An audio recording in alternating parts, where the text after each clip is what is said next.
વિદ્યાર્થી મિત્રો, આપણે આગળના લેક્ચરમાં આપણે સ્વાધ્યાય 4.3 માં દાખલા નંબર 6 સુધી આપણે જોયું. હવે આગળ આપણે સ્વાધ્યાય સ્ટાર્ટ કરીએ કે સ્વાધ્યાય 4.3 માં દાખલા નંબર 7.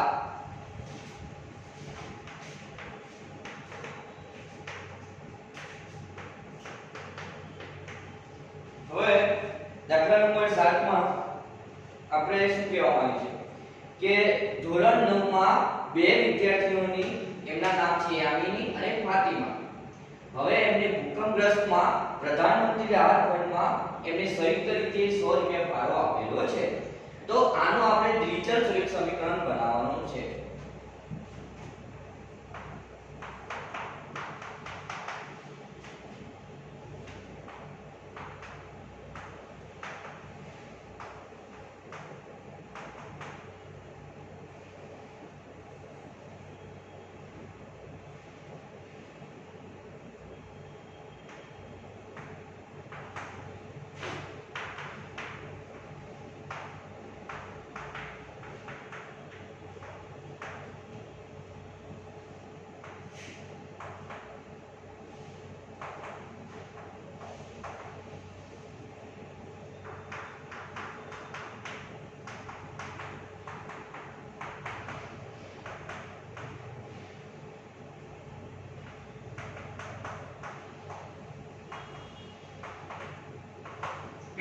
તો આપણે ધોરણ 9 માં બે વિદ્યાર્થી છે યામી અને ફાતિમા. એમને 100 રૂપિયા ફાળો આપ્યો છે. ઓકે, હવે આપણે એમાં ધારવાનું એવું કીધું છે કે ધારો કે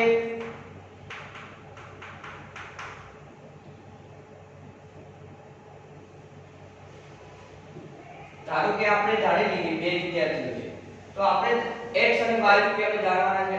તો હું ધારી લઉં છું કે ભાઈ ધારો કે યામિની નો ફાળો x રૂપિયા છે,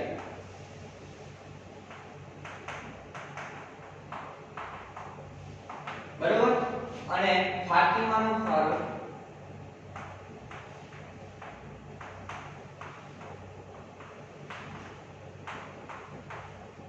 y રૂપિયા છે, બરોબર. બંને આપણે ફાળા આપણે x અને y ડાલી. આપણને એક્ઝેક્ટલી ખબર નથી કે ફાતિમા કેટલો આપે છે અને યામિની કેટલો આપે છે, તો આપણે બંનેનો ફાળો આપણે x અને y રૂપિયા ડાલી. હવે બંનેને કુલ કેટલા રૂપિયા આપે છે? 100 રૂપિયા આપે છે. એટલે કે બંનેનો ફાળોનો સરવાળો કરું ત્યારે મને શું મળશે? 100 રૂપિયા આપણને મળશે. એટલે કે x y બરાબર 100. તો આપણે શું કર્યા? દ્વિચલ સમીકરણ આપણે રચ્યું. તો આપણે આગળ શું કહેવામાં આવે છે કે દ્વિચલ સમીકરણ રચો અને આના આધારે આપણે એક આલેખ પણ આપણે દોરવાનો છે. તો અહીં જોઈ શકો છો આપણે દ્વિચલ સમીકરણ આપણે રચ્યું કે x y બરાબર 100 એટલે બંનેનો ફાળો એટલે 100 રૂપિયા થાય છે. હવે આપણે આના આધારે આલેખ દોરીએ.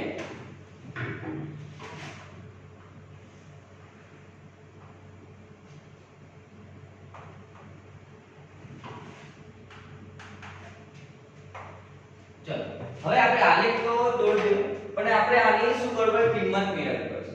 એટલે એકમ હું x y બરાબર 100. હવે આપણે તમને ખબર છે કે આપણે x અને y ની કિંમત ગમે તે મૂકશું અને y ની કિંમત મેળવશું. તો તમે જોઈ શકો છો હું x ની કિંમત 0 મૂકું છું. x ની કિંમત એકમ 0 મૂકું તો 0 y બરાબર 100. તો y બરાબર કેટલા આયા? 100. બરોબર.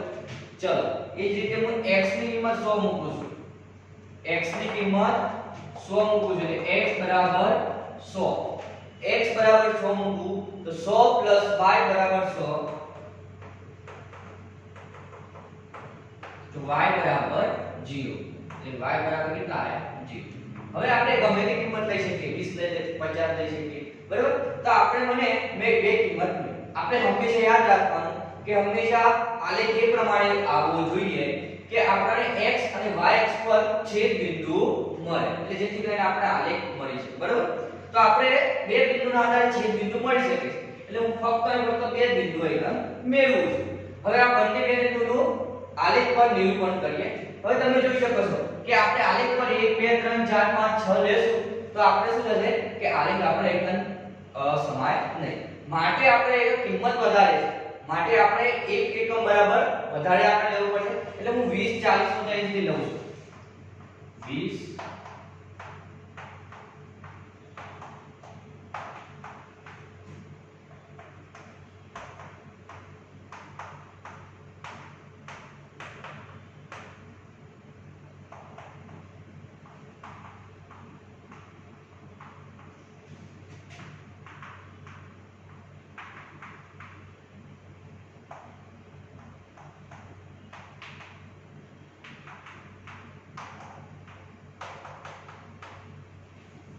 બરાબર।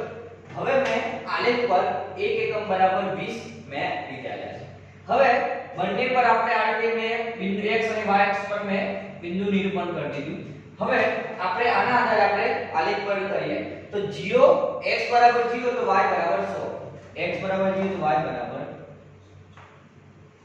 એ જ રીતે જો x બરાબર 100 હોય તો y બરાબર 0 તો x બરાબર 100 ટૂંકમાં મારો કહેવાનો ભાવ એ છે કે આપણે આલેખ કેવું પ્રમાણે મેળવો કે x અને y અક્ષ પર આપણને છેદ બિંદુઓ મળે માટે કે જો આપણે આ રીતે છેદ બિંદુ આપણને મળે। હવે આપણે એક આ રીતે લખી દેવું પડશે 0 100 અને 100 અને 0 કોનો આલેખ મળ્યો x y બરાબર 100। તો આપણે પહેલા સૌપ્રથમ શું કર્યું આપણે આના આધારે દ્વિચલ સમીકરણ મેળવ્યું અને એના આધારે કિંમત શોધીને આપણે આલેખ દોર્યો। તો આ પ્રમાણે તમારે આલેખ પત્રમાં આ રીતે આલેખ દોરવાનો રહેશે। હવે આપણે આગળ જઈએ દાખલા નંબર 8 પર।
चलो આપણે આપણે તાપમાનના આધારે એક દાખલો કરવાનો છે।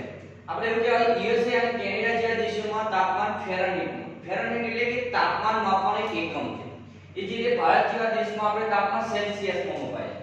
કયા સેલ્સિયસ ફેરનહીટમાં પણ મપાય છે। આપણે હાલમાં જોઈએ કે આપણે ટેમ્પરેચર ગન કોવિડ જેવો સમય ચાલે છે એટલે આપણે ટેમ્પરેચર ગન થી તાપમાન માપે છે। તો સામાન્ય તાપમાન એટલે કે આપણે તંદુરસ્ત શરીર માટે કેટલું હોવું જોઈએ 37 સેલ્સિયસ હોવું જોઈએ। તો એ આધારે આપણે એકને ફેરનહીટમાંથી સેલ્સિયસમાં અથવા સેલ્સિયસમાંથી ફેરનહીટમાં ફેરવવું હોય તેના માટે આ ઓલરેડી આપણને એક સમીકરણ આપેલું છે। તો આના આધારે આપણે ગણતરી કરવાની છે। બીજું કે આના આધારે આપણે આલેખ પણ આપણે દોરવાનો છે। તો સૌપ્રથમ પ્રશ્ન એ છે આપણો કે ઉપર દર્શાવેલા સમીકરણને એટલે કે આ સમીકરણમાં x અને y અક્ષ પર સેલ્સિયસ અને y અક્ષ પર ફેરનહીટ અને x અક્ષ પર સેલ્સિયસ લઈને આલેખ દોરો। તો આપણે આલેખ દોરવાનો છે સૌપ્રથમ। તો આપણે પહેલા આલેખ દોરીએ।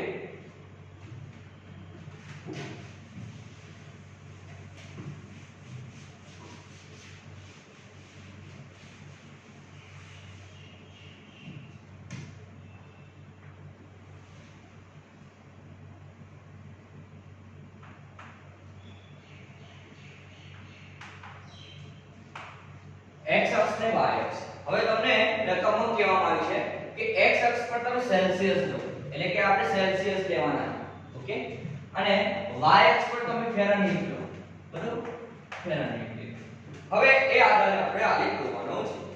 હવે તમે જોઈ શકો છો આપણે બિંદુ નિરૂપણ એવા કરીશું કે જેથી કરીને આલેખમાં આપણે બિંદુ મળે। તો તો એકમ હું કેવી રીતે લઉં છું 20 40 50 60 80 એ રીતે હું એકમ પ્રમાણે લઉં છું એટલે 1 એકમ બરાબર 20 x અક્ષ ઉપર 20 સેલ્સિયસ અને એ જ રીતે y અક્ષ ઉપર 1 એકમ બરાબર 20 ફેરનહીટ એ પ્રમાણે હું એકમ લઉં છું તો આપણે એકમ લઈએ 20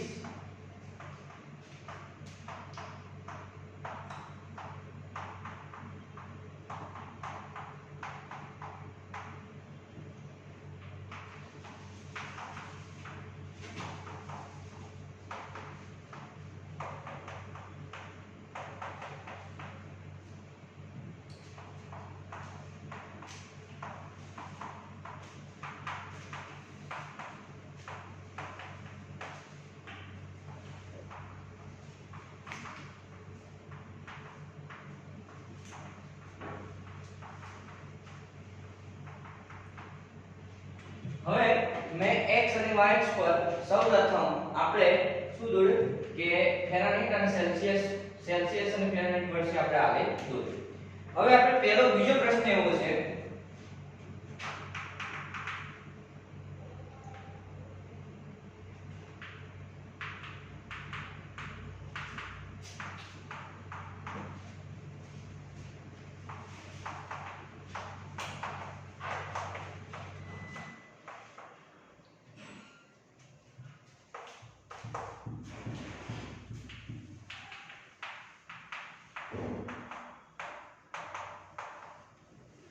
પ્રશ્ન એવો છે કે જો તાપમાન 30 સેલ્સિયસ હોય તો ફેરનહીટમાં કેટલું તાપમાન થાય બરોબર તો આપણે આ સમીકરણના આધારે જ આપણે ગણતરી કરવાની છે તો આપણે 30 સેલ્સિયસ એટલે c બરાબર આપણને 30 સેલ્સિયસ આપ્યા છે તો ફેરનહીટ આપણે ગણતરી કરવાની છે તો આ રકમ આ જે સમીકરણમાં છે હું તે c ની કિંમત 30 મૂકું છું બરોબર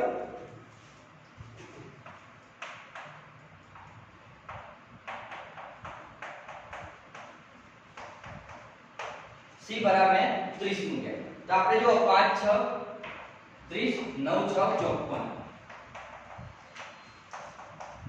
54 32 એટલે આપણે કેટલા મળશે 86 એટલે આપણે 86 ફેરનહીટ આપણને તાપમાન મળશે જ્યારે 30 સેલ્સિયસ હશે ત્યારે હવે આપણે બીજો પ્રશ્ન એવું કહેવામાં આવ્યો છે કે જો તાપમાન 95 ફેરનહીટ હોય તો સેલ્સિયસ નું તાપમાન કેટલું થાય હવે આપણે જો કે આઈકન આપણને f બરાબર કિંમત કેટલી કહેવામાં આવી છે 95 બરાબર પાછળ એકમ ખાસ લખવાનું તાપમાન ને એકમ ફેરનહીટ અને સેલ્સિયસ માં છે તો f બરાબર કિંમત આપણે 95 કહેવામાં આવી છે તો આપણે આ સમીકરણમાં કિંમત મૂકીએ f બરાબર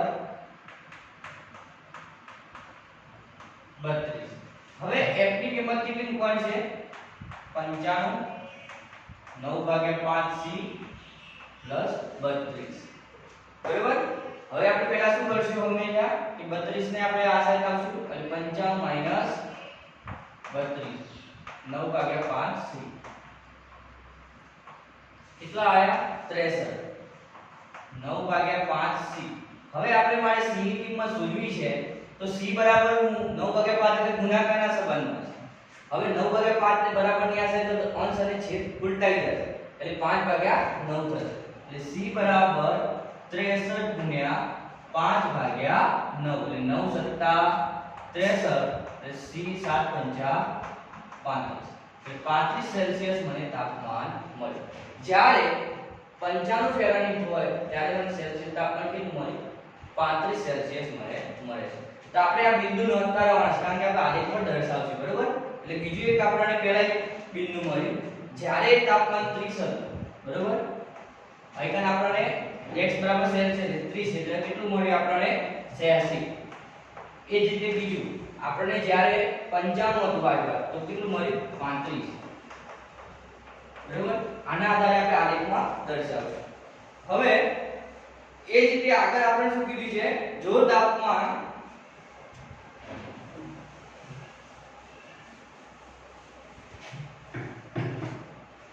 આપણને આગળ એવું કહેવામાં આવ્યું છે કે જો તાપમાન 0 સેલ્સિયસ હોય જો તાપમાન 0 સેલ્સિયસ હોય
આપણને આવો પ્રશ્ન છે, જો તાપમાન 0 સેલ્સિયસ હોય તો ફેરનહીટ કેટલું હશે તાપમાન, અને જો 0 ફેરનહીટ હોય તો સેલ્સિયસ કેટલું હશે, સેલ્સિયસમાં તાપમાન કેટલું હશે.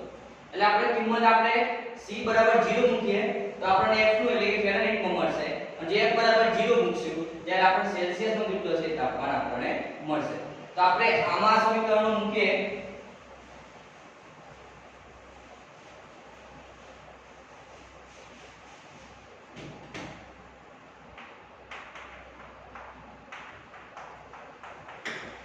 चलो पहला આપણે c બરાબર 0 મૂકીએ.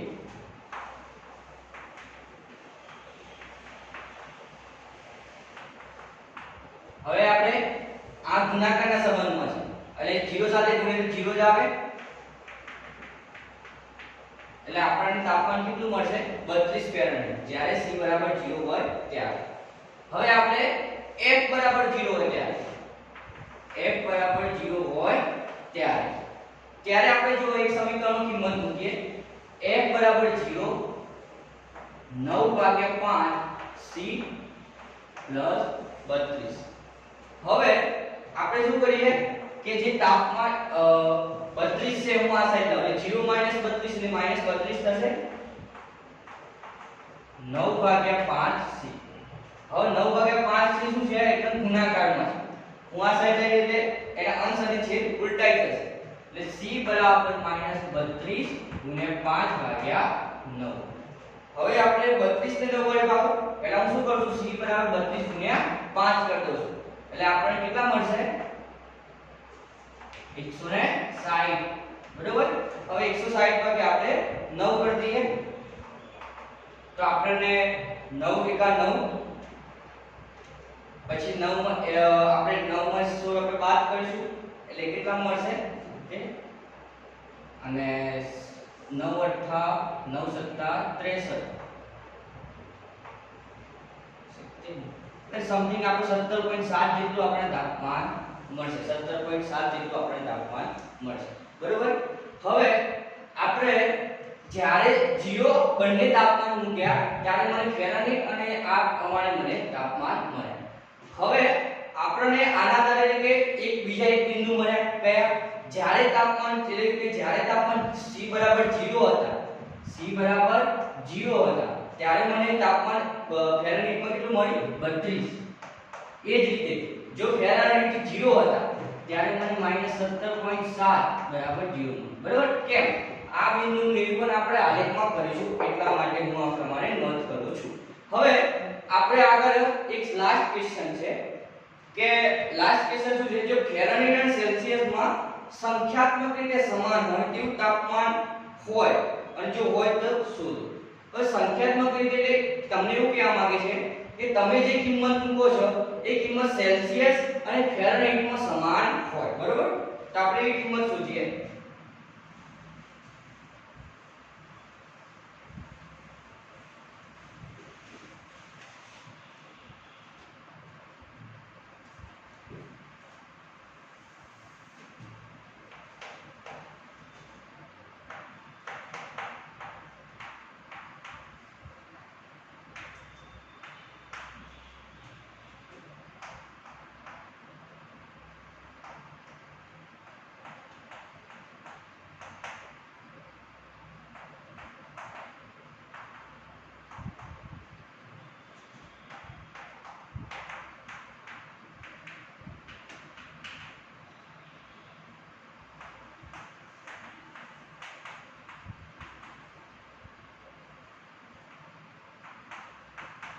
પહેલો પ્રશ્ન છે કે પહેલા તો ફેરનહીટ અને સેલ્સિયસમાં સંખ્યાત્મક રીતે સમાન હોય એવું આપણે તાપમાન છે કે નહીં આપણે ચકાસો.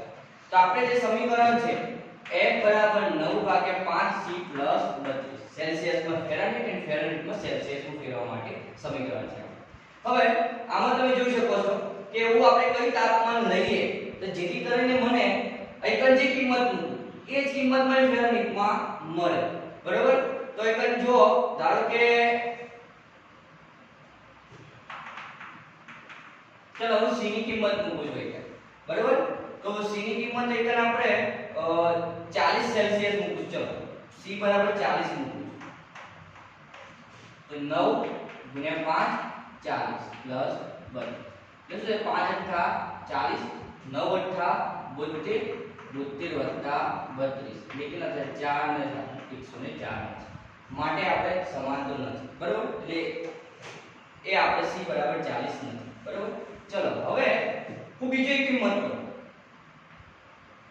હવે હું માઈનસ લઉં ચલો c બરાબર -40 સેલ્સિયસ तो f बराबर 9 गुण્યા 5 -40 प्लस 32 बराबर 5 अट्ठा 40 9 अट्ठा 72 -72 प्लस 32 બોતેર 32 બાદ કરશે કેટલા આવશે 40 ફેરનહીટ તમે જોઈ શકો જ્યારે હું -40 સેલ્સિયસ તાપમાન હશે ત્યારે પણ ફેરનહીટ તાપમાન પણ કેટલું હશે -40 તો તમને પ્રશ્ન એવો છે કે ફેરનહીટ અને સેલ્સિયસમાં સંખ્યાત્મક રીતે સમાન હોય તાપમાન હોય તો હા હોય તો કેટલું હોય તો -40 સેલ્સિયસ હોય જ્યારે -40 સેલ્સિયસ હશે ત્યારે 40 ફેરનહીટ તાપમાન હશે બરોબર તો આપણે આ રીતે કિંમત શોધી હવે આપણે આના આધારે કિંમત અહીં આપણે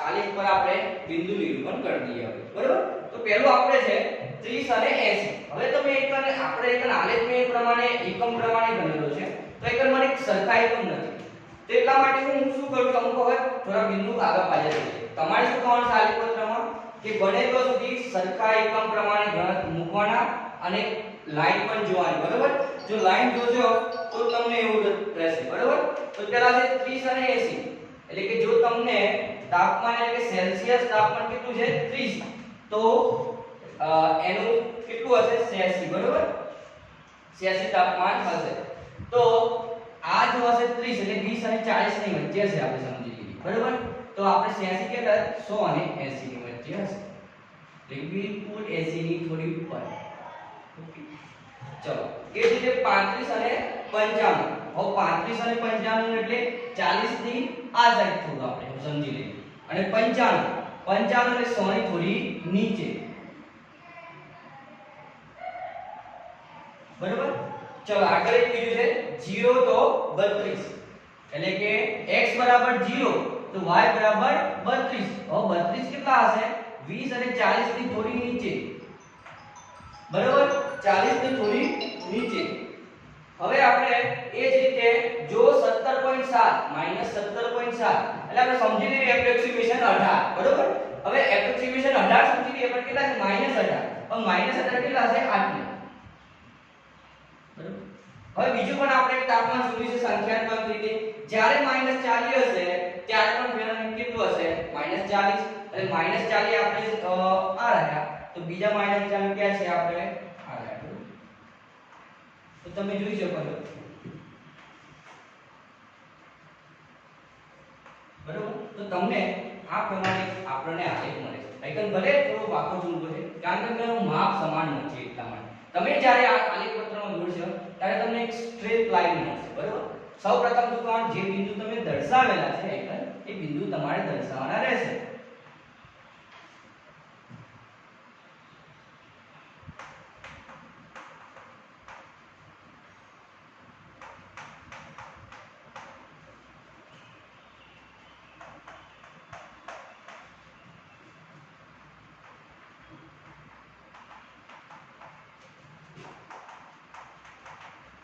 બરોબર કોનો આલેખ છે એ આપણે પણ લખવાનું રહેશે f બરાબર 9/5c + 32 બરોબર તો આપણે સૌપ્રથમ બધા પ્રશ્નોની ચર્ચા કરી અને ચર્ચાના આધારે આપણે આલેખ નિરૂપણ કર્યું તો આ પ્રમાણે રહેશે હવે એકદમ ખાસ ધ્યાન રહે કે સેલ્સિયસ આપણે x અક્ષ પર લીધા છે અને ફેરનહીટ આપણે y અક્ષ પર લીધા છે એટલે કે તમારું બિંદુ નિરૂપણ કરતી વખતે તમે બદલાઈ ના જાય એટલે ખાસ ધ્યાન આપજો બરોબર તો આપણે આજના સ્વાધ્યાય આપણે પૂર્ણ થાય છે બરોબર તો આપણે આગળ સ્વાધ્યાય આપણે ચર્ચા કરીશું ઓકે તો આપણે હવે તો આપણે શું કરીશું કે આગળના જે લેક્ચરમાં છે તો થોડી વધારે પ્રકારની એક્ટિવિટી કરીશું જેના કારણે આપણે શું થશે થોડું વધારે ડીપલી વધારે ખબર પડશે ઓકે તો આપણે આટલા સુધી રાખીએ